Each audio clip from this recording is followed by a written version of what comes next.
pensasse. Mas o pequeno não chega. O BNDES, eu até concordo que a galera fala, nossa, só chega pro grande, mas ele tá lá pra todo mundo. Vamos falar, pode ser qualquer tipo de financiamento que tem. O problema é, o grande consegue chegar, o pequeno não. Que porta é que ele vai bater? Onde está essa porta para ele bater? Você tá certo, o Robertinho, assim, o BNDES não é um banco de varejo, então ele distribui pelos bancões. A linha do BNDES, não tem uma agência do BNDES que você vai lá. Sim. E a verdade é que você tá certo. Se eu chegar no Itaú, o Itaú vai me vender o dele, não vai vender o BNDES. E muitas vezes os bancos não fazem força para... Por exemplo, a gente fez a primeira linha de crédito para microempresas da história, Procred 360. Os juros de 21%, que o Tami bateu aqui com razão, mas que é muito baixo para o Brasil. Juros de 21%. Né, mas é muito baixo para o Brasil, cara. É muito baixo. Isso é o triste. O meu ponto, até vou reforçar de novo, ministro, é que não é... Eu entendo que é baixo e tal. O problema é, os juros ainda é maior que a rentabilidade das empresas. Isso, por si só, já inviabiliza, já deixa a empresa inviável. Não, mas não são todas, não. Também tem muitas histórias de sucesso de gente que vai num Procred e consegue fazer a mudança que ele precisa fazer e tocar a vida. Eu entendo o que você está dizendo, mas assim, você tem vários negócios em que o Procred é transformador, entendeu? Que o Pronamp é transformador. Mas você tem essa barreira, então, voltando... Como que eu chego? Você precisa do banco de varejo. Você precisa do banco de varejo para distribuir. Você precisa do Banco do Brasil, você precisa do Itaú, você precisa É eles que distribuem a linha. É eles que fazem análise também? Só uma dúvida. O parâmetro da análise não é deles, mas é eles que fazem a análise. Então tem muita gente que reclama disso. Deles. Então, mas eu quero saber assim, eu chego lá no banco e falo assim, eu quero uma linha do BNDES. Aí o cara é obrigado a me entregar? Em tese é. Ele entrega, né? Mas é porque ele ganha ninguém em cima. Eu sei, mas é porque eu não conheço ninguém de verdade. E eu converso com bastante gente, com bastante empreendedor na minha região e eu tenho em outros lugares. Eu não conheço um pequeno que conseguiu pelo BNDES. Eu conheço o cara que pegou pelo Mercado Livre, eu conheço o cara que o Mercado Livre pôs um plano pra ele, sabe? Tipo assim, ou a outra plataforma, sei lá, o iFood, liberou uma grana pra ele, pegou pelo iFood, ou que ele pegou em um banco. Mas ele pegou do próprio banco, não pelo BNDES, que teria, no caso, uma taxa muito melhor. É igual aqui em Anaguari, tem Cicobi, né? Tem várias cooperativas. Mas você vai no Cicobi, ele te empresta uma linha do BNDES, talvez seja. Mas aí ele ganha em cima, entendeu? Talvez seja do BNDES. Aí ele faz. Eu tenho uma linha do BNDES, mas ele tá sendo um intermediário. O cara não consegue pegar direto com o BNDES. E aí sai do grande benefício, que é você pegar com o BNDES, qual que é a vantagem? Os juros menores. Uma oportunidade de prazo mais alongada.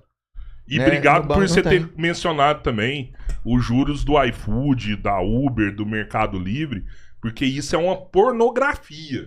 No Brasil, isso é uma pornografia. Até a 99 tá com isso agora, né? Não, cara, mano, Mercado Livre. O dinheiro é seu. Emprestar dinheiro na hora pro cara a juros de 110, 130% ao ano, velho, isso é uma pornografia. Cara, isso aí tinha que ser feito algo imediato. E tá emprestando pra pequeno empreendedor, viu, ô ministro? Isso daí tem que ser algo assim, mano, 140% ao ano? Pornografia. E o cara tá fudido ali, ele vai desesperado, ele pega e acabou, mano. Acabou. Já era. Minha pequena empresa quebrou por causa disso, viu, ministro? No Mercado Livre, essa é a mesma situação. Eu acredito. Tá, não, a gente tá assistindo muito isso no governo. O que a gente pode fazer contra o que a gente tá chamando de endividamento predatório? A nossa parte a gente tá trabalhando. Mas eu não quero fugir do que você tava falando, daqui a pouco eu volto pra gente falar disso. Assim, ó. Tem duas coisas aqui, o Robertinho. Eu não vou negar o que você está dizendo. Tem dificuldade. É real. Mas às vezes você pega uma linha que tem um papel do governo e você nem sabe. Porque tem muita gente que pega, entendeu? Por exemplo, ó, Procred e Pronamp, que são as duas linhas que estão na minha pasta. BNDES eu não toco lá. Bicho, são 30 bi emprestados. Só no curso desse novo Desenrola que a gente fez, que é o que eu Desenrola PJ, assim. 50 mil microempresas pegaram. É pouco, mas são 50 mil microempresas. Eu tô colando os dados aqui. Tem 10 mil MEIs que pegaram, tem 210 mil pequenas empresas. Então, assim, existe. Às vezes o cara vai no banco, ele nem sabe o que é. Uhum. Olha a ideia desse troço, como é que é interessante, do Procred e do Pronamp. Qual que é o problema do pequeno empreendedor, bicho? Ele vai lá no banco, ele não, vamos dizer que ele não começou a ter um negócio muito pequeno. Ele não tem faturamento para garantir o empréstimo. Cara, empreendedor no Brasil não tem patrimônio. As pessoas não têm patrimônio no Brasil. Só rico tem patrimônio no Brasil. Diferente de outros países, que o cara, classe média, tem um patrimoninho, tem uma terrinha, tem uma casinha e tal. Não tem patrimônio. A relação dele com o banco já não foi muito boa muitas vezes. A gente ficou devendo, às vezes deixou de dever e tal. O cara chega lá mal e é atendido no banco. Isso é uma coisa que a gente escuta muito. Sabe que o presidente, cara, eu nem sei se eu posso contar isso. Talvez vocês me demitam. Talvez Conta eu os saia segredos da daqui. pasta. Demita ele não, Lula. Deixa o Paulo lá. Esse assunto que nós estamos falando, o dia que vocês entrevistarem o presidente, vocês vão ver a indignação dele com essa coisa. Assim, ele tem um carinho com essa coisa do pequeno empreendedor. Ele quer que seja mais. Ele lança as coisas, depois ele pega uma turma assim, de trabalhadores e manda o cara ir no banco para ver se o cara consegue pegar. Eu lancei o Procred. Manda lá o rapaz que é MEI, que dirige, pilota moto, manda ele lá no banco tal para ver se o negócio sai. E ele quer ficar sabendo. Eu já vi isso. Aí ele chama o presidente do banco e tome. Porque a cabeça dele é essa. Pô, se a gente fez, os bancos têm que entregar. Mas o que eu tava dizendo, olha que interessante essa ideia. O que fez o governo, cara? O pequeno empreendedor não tem patrimônio, não tem faturamento. Tá bom, o que faz o governo? Diz assim, vamos fazer o seguinte, vamos criar uma linha que é a seguinte, eu garanto o pagamento. Então assim, o Robertinho não tem patrimônio, eu garanto o pagamento. Tipo o governo sendo fiador. O governo é o fiador, pronto, esse é o termo que não é o técnico, mas é o termo correto que tá na cabeça das pessoas. Cara, o que acontece? As taxas de inadimplência de pequeno empreendedor são muito baixas se os juros for justo. O cara, ele fica inadimplente se ele pega 300%, 400% de juros ao ano.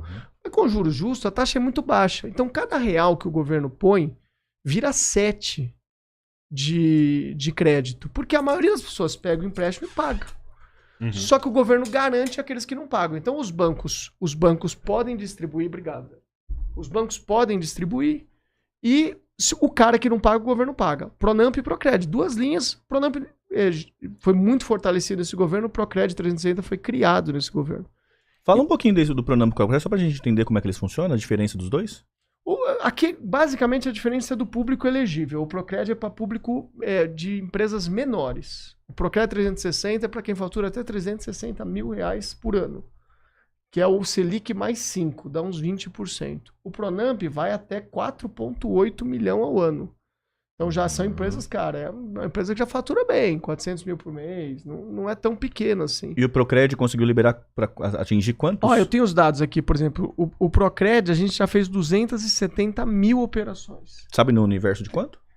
Eu não sei porque é difícil você calcular qual que é a demanda de crédito, né? Você não tem dado disso, né? De qual que é a demanda de crédito. Mas o universo de elegíveis.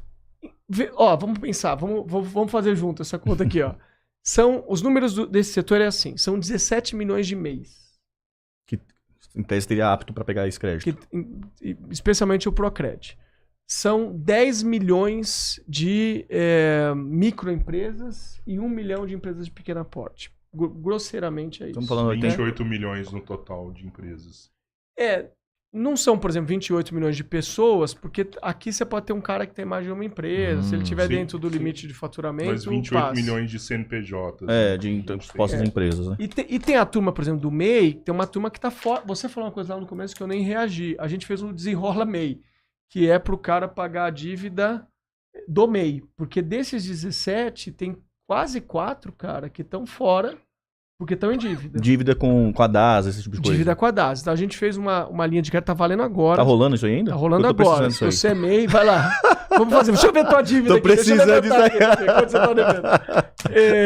Você tem 70% de desconto e 12 anos para pagar a diferença. Então, assim, eu tô dizendo assim, o que eu quero dizer pra vocês assim, não é o sonho de nenhum governo ficar ajudando a pagar a dívida das pessoas. Não é isso que a gente quer, mas essa é a realidade do que é o Brasil hoje, do que aconteceu nos últimos anos. A pandemia quebrou gente pra burro.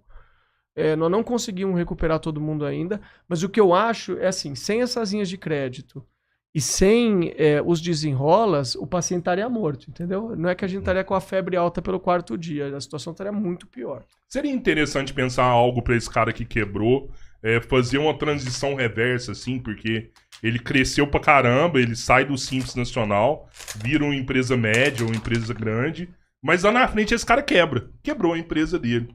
E ele tá tão endividado, tão ferrado, que ele não consegue começar de novo, porque, tipo, o Simples Nacional não tá mais apto pra esse cara.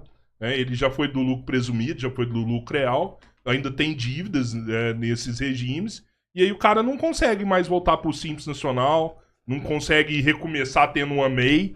MEI não tá acessível pra esse cara mais. Cara, eu acho que o próximo passo nessa parte tributária... Eu acho que assim, ó, deixa eu falar uma coisa que eu não falei ainda, mas que a gente pode falar depois.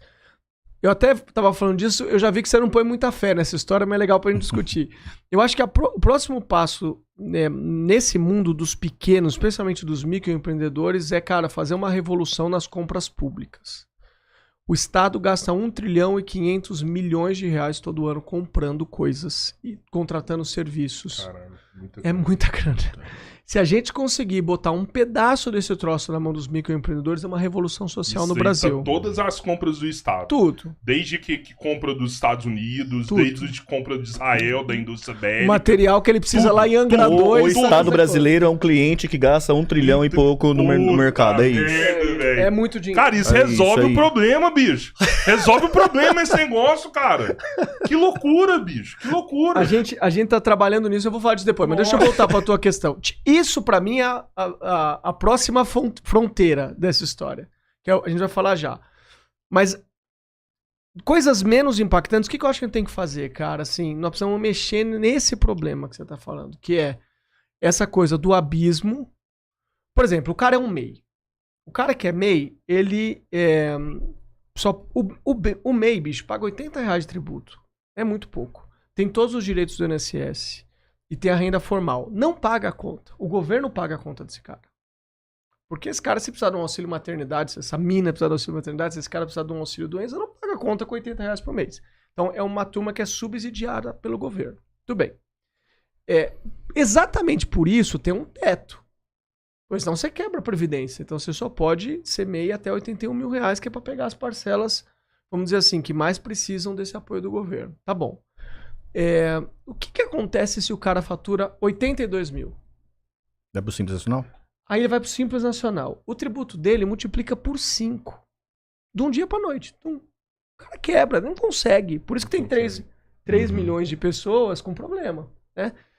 Faz quase 10 anos, os tais governos a favor do mercado, a favor do pequeno empresário, do microempresário, faz mais de 10 anos que ninguém aumenta esse teto. Mais de 10 anos eu tô mentindo, desculpa. Faz 8 anos, quase 10 anos, que ninguém aumenta esse teto. Começou com 60, depois foi para 81. E parou lá. Isso, é isso. Nós acabamos de mandar o projeto para R$140 mil. O que seria o certo? Isso é uma coisa, tá feito. Mandamos um projeto, se a Câmara aprovar, começa a valer ano que vem 110, no outro ano 140. Isso é bom, viu, ministro? Parabéns, viu? Isso Que é bom bom mesmo, é necessário mesmo. Parabéns ao presidente. Acho que sim, tinha que ser bem mais, viu, Tamir? Acho que o teto disso aí a gente tinha que jogar aí nos 360 mil reais. Eu acho assim. que vai ter um monte de gente que é assim, mas vai fechar e vai vir pro meio. Então, tem vários debates disso. Eu acho que o negócio, viu, Robertinho, Rodrigão e Tamir, eu acho que a sacada aqui é o seguinte, nós temos que criar rampas, cara. Vamos ter que suavizar. Não pode ser esse abismo, entendeu? O cara tá pagando aqui 80, aí virou 82 mil, 5 vezes isso mais. dá mil, esse 80 dá R$1.000 por mês. Quando o cara virou 82, ele tem que pagar 5 mil, porque tudo que ele pagou não vale mais, ele mudou de regime, ele tem que calcular o ano inteiro. Ah, tem isso também? Tem, porque ele tá fora do MEI, ele não é mais MEI. Então, Se eu estourei, tipo, o faturamento em novembro, em dezembro, aí eu já passo pro Simples e tenho que pagar você já vai retro... pro Simples. E Aí os o cara mil que eu paguei quebra. foi perdido? aí o cara quebra. Eu Então, acho que tem até uma multa. Não é uma perdido. multa, mas tem um cálculo ali bem macabro, né? Que o cara paga como se fosse uma multa. não sei se eu usaria macabro a palavra sendo o cara do governo. Você pode usar, eu não sei se eu usaria essa. Mas é duro, a conta é dura. Mas não é que o cara perde os R$800, mas ele tem que pagar o período todo pelo Simples, entendeu? Exato. Então ele pode até aproveitar aqueles R$800 que ele pagou. E pagar Mas só você tem que 4,400. recalcular. Aham. Aí você escuta relatos de gente que diz assim, pô, bicho, eu cheguei em dezembro, parei de trabalhar. Porque se eu continuasse Eu trabalhando... ia estourar. Ou sonegou, arrumou um jeito de sonegar. Na verdade, então, essa é a coisa que o cara conta pro ministro, entendeu? A verdade é essa. Ou o cara sonega, ou acontece uma coisa que é terrível, cara, do ponto de vista de política pública, que é o tal do crescimento pulado. O cara é o chaveiro, fala assim, ô mulher, ou a mulher é a doceira e fala pro marido, ô marido, abre um outro MEI aqui, esse outro eu vou fazer a nota por você, manda o filho abrir um MEI. Aí você vai criando um monte de confusão, vai distorcendo, você não consegue fazer política e tal. Então, eu acho que isso a gente vai ter que mudar, cara. Assim, acho que nos próximos anos vai ter que pensar um modelo que suavize mais essas transições, que não seja uma coisa do 0 ao 100 de cara, porque tem muita gente que não dá conta disso. É assim, só pra gente entender, que as mudanças têm que acontecer. Eu sei que um empreendedor no Brasil, a média de vida de uma empresa no Brasil, um tempo atrás, era de 5 anos. Hoje é menos do que isso. Né? As empresas abrem com mais facilidade, até pelos benefícios que você falou, consegue abrir com menos tempo, com menos burocracia. Mas o ponto crucial é que elas também fecham muito mais rápido que antigamente. Né? A gente sabe que, então, o vilão de hoje é os juros, mas nem sempre foram. Né? Porque a média sempre foi de 5 anos. Ou seja, o empresário do Brasil, de forma geral, ele sempre sofreu muito. As empresas no Brasil nunca tiveram uma vida mais ou menos. Prova pela quantidade que fecham. Cara, pensando que tudo vem do empresário, a maioria da fonte de renda são os impostos, né? E sabendo que o Brasil é extremamente rico, não era hora da gente inverter um pouco e tirar a sobrecarga do Brasil, talvez começar a explorar as riquezas que o Brasil mesmo tem, por exemplo, petróleo, terras raras, sei lá, e trabalhar com o que o Brasil tem e tirar o preço do país da costa do trabalhador? Eu acho que tem muita coisa. Ó, isso aqui, ó, Robertinho, melhorou um pouco, tá? Então, por exemplo, quando o presidente Lula começou a organizar as políticas desse setor, eu até tenho o dado aqui, queria ver para falar para vocês. Ó. O Brasil é empreendedor, é isso que eu quero ver. O Brasil é empreendedor. Vamos chegar aí, ó. Quando o presidente começou a organizar, as empresas que sobreviviam há mais de 2 anos eram 78%. Você falou 5%, eu não tô com esse dado dos 5% na cabeça. Mas só para ter uma referência. Talvez eu tenha chutado alguma Hoje coisa é de 89%. Então, a gente deu aí, que ele saiu de 78 para 89. É pouco, mas são 18 anos e tal. Você tem um alongamento da sobrevivência das empresas de até 2 anos de PME, pequenas e microempresas. Aí, cara, eu acho que isso é uma coisa. Outra coisa que você tá dizendo é assim, eu acho que a gente tem que... Nós devemos ser obcecados, cara, por favorecer os pequenos em geral, sempre, em qualquer coisa. Nem tudo aqui é crédito, nós estamos falando muito de crédito, mas tem outros problemas. Por exemplo, tem problema de formação grande no Brasil. Por exemplo, cara, a pessoa é hiper talentosa. Vocês são super talentosos. Isso não quer dizer que vocês sabem, bicho, tocar a vida financeira do negócio. Isso não quer dizer que vocês sabem pegar um empréstimo. Talvez vocês saibam e alguém tenha ensinado. Mas crédito é central para o desenvolvimento de um negócio. Agora, crédito mal usado é fatal para o desenvolvimento de um negócio. Você pegou um crédito de ativo e usou no fluxo de caixa, putz, você vai pro saco, cara. Porque você não vai conseguir sustentar isso, seu negócio vai embora. Então tem outros problemas. Tem problema de formação, tem problema de crédito, que a gente estava dizendo, tem problema de burocracia, que a gente não está falando tanto aqui, mas tem muito isso ainda. Assim, o governo federal melhorou muito. Digitalizou muita coisa. Digitalizar também é uma complexidade no Brasil. Daqui a pouco eu entro nisso. Digitalizou muita coisa, tal. Mas assim, bicho, o Brasil tem 6 mil municípios. Você tem um monte de negócio que o cara precisa da licença municipal. E da licença estadual, e da licença federal. É difícil padronizar esse troço todo, entendeu?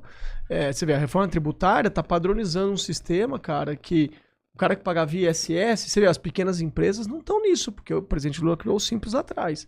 O cara que pagava ISS, se ele tem uma operação nacional, uma locadora de carro que tem uma operação nacional... locador de carro não paga ISS, tem um exemplo ruim. Mas um banco que tem uma operação nacional, ele tem 6 mil legislações para se adaptar.